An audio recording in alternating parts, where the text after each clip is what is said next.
ഇന്ന് സെപ്റ്റംബർ 26 ബൾട്ടി മൂവിയുടെ റിലീസിംഗ് ആയിരുന്നു. ഉണ്ണി ശിവലിംഗൻ ഡയറക്ട് ചെയ്ത് STK ഫ്രെയിംസിന്റെ ബാനർ പ്രൊഡ്യൂസ് ചെയ്തു. ഈ ബോർഡറിൽ വേലമ്പാളയം പിള്ളേരെന്ന് പറഞ്ഞാൽ പോക്കിരികളാണ്. ഷൈനികത്തിന്റെ ആക്ടിങ് അത് ഭയങ്കര നൈസ് ആയിട്ടുള്ള സംഭവം തന്നെ. കാരണം ഓഡിയൻസിനെ പിടിച്ചിരുത്തുന്ന രീതിയിൽ ഇത്രയും ഒരു ഇത് വന്നിട്ടുണ്ടെങ്കിൽ അത് ഷൈനികം ഭയങ്കര മാസ് ആയിട്ടുള്ള സംഭവം തന്നെയാണ് ചെയ്തിട്ടുള്ളത്. കറക്റ്റ് ആ ഒരു വേവ് ലെങ്തിൽ തന്നെ ഷെയ്ൻ ആക്ട് ചെയ്തിട്ടുണ്ട്. ഭയങ്കര അടിപൊളിയായിരുന്നു. ഷൈനികത്തിനെ പോലെ തന്നെ പ്രാധാന്യമുള്ള കഥാപാത്രങ്ങളായി എത്തിയ വില്ലൻ റോൾ ചെയ്യുന്നത് അൽഫോൺസ് പുത്രൻ, സെൽവരാഘവൻ, പൂർണിമ ഇന്ദ്രജിത്തൊക്കെയാണ്. വളരെ മികച്ച ഒരു പ്രകടനം തന്നെയായിരുന്നു. ആക്ടർ വൈസ് പറയുകയാണെങ്കിൽ എല്ലാവരും ഒന്നിനൊന്ന് മികച്ചത് തന്നെയായിരുന്നു. പിന്നെ നമ്മുടെ ഈ മൂവിയിൽ മ്യൂസിക് ചെയ്തിരിക്കുന്ന സായിയാണ്. ഈ ആൽബത്തിലൊക്കെ ആയിട്ട് ഇപ്പോൾ ഭയങ്കര പോപ്പുലർ ആയിക്കൊണ്ടിരിക്കുന്ന മ്യൂസിഷ്യൻ തന്നെയാണ്. പിന്നെ സിനിമാറ്റോഗ്രാഫി ചെയ്യുന്നത് അലക്സ് ജെ പുള്ളിക്കലാണ്. എല്ലാവരും ഈ സൗത്ത് ഇന്ത്യൻ പാൻ ഇന്ത്യൻ മൂവിയുടെ പുറകെ പോകുമ്പോഴത്തേക്കും ഒരു യങ്സ്റ്റേഴ്സിന്റെ ഒരു സ്റ്റോറി പറയുന്ന ഒരു കിടില മൂവി തന്നെയാണ്. എല്ലാവരും ഈ പാൻ ഇന്ത്യ മൂവിയുടെ പുറകെ പോകുമ്പോഴത്തേക്കും നോർമലി ഒരു യൂത്തിന്റെ സ്റ്റോറിയാണ് ഇതിലെ കേന്ദ്ര വിഷയമായിട്ട് വരുന്നത്.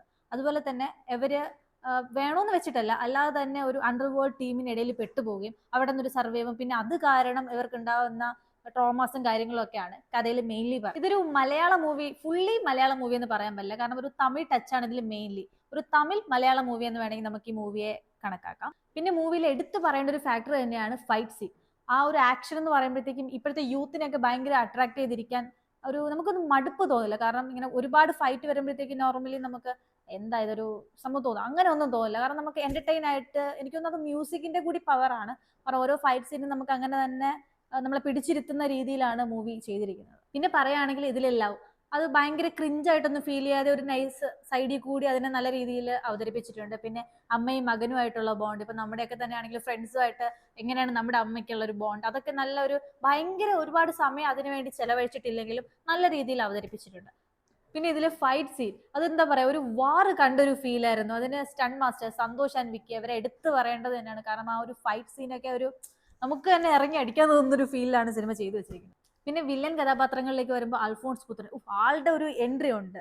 സിനിമയുടെ ഒരു മിഡിൽ പോർഷൻ ഒക്കെ ആകുമ്പോഴത്തേക്കും ആളുടെ ഒരു എൻട്രി, പിന്നെ ആ കാര്യം അതൊക്കെ ഭയങ്കര നൈസായിരുന്നു. അതുപോലെ തന്നെ സെൽവരാഗ്, പിന്നെ പൂർണിമ ഇന്ദ്രജിത്ത് ആണെങ്കിലും ഭയങ്കര മികച്ച ഒരു പ്രകടനം തന്നെയാണ് സിനിമയിൽ കാഴ്ചവെച്ചിരിക്കുന്നത്. കാരണം ഈ ലേഡീസ് ഒക്കെ വരുമ്പോൾ ചില സിനിമയിൽ നമുക്ക് കാണുമ്പോഴത്തേക്ക് എന്താ ഇത്, അതൊന്നും കണക്ട് ആയി വരത്തില്ല, ഇച്ചിരി ഓവറായിട്ടോ അല്ലെങ്കിൽ ആ ഒരു മിസ്മാച്ച് നമുക്ക് ഫീൽ ചെയ്യും. എന്നാൽ പൂർണിമ ഇന്ദ്രജിത്ത് ഇവിടെ ഭയങ്കര നൈസായിട്ട് തന്നെ ആളുടെ ഒരു സ്റ്റൈലും നടത്തവും ഒക്കെ നമുക്കൊക്കെ ഭയങ്കരമായിട്ട് ഇഷ്ടപ്പെടുന്ന രീതിയിലാണ്. സിനിമയെ പറ്റി മൊത്തത്തിൽ പറയുകയാണെങ്കിൽ അത്യാവശ്യം ഓഡിയൻസിന്റെ ഇടയിൽ നല്ല പോസിറ്റീവ് റിവ്യൂസ് കിട്ടാൻ ചാൻസ് ഉള്ള സിനിമ തന്നെയാണ്. മെയിൻലി യൂത്തിന് അത്യാവശ്യം നല്ല രീതിയിൽ ഇഷ്ടപ്പെടുന്ന എൻകറേജിങ് ആയിട്ടുള്ള ഒരു മൂവി തന്നെയാണ്.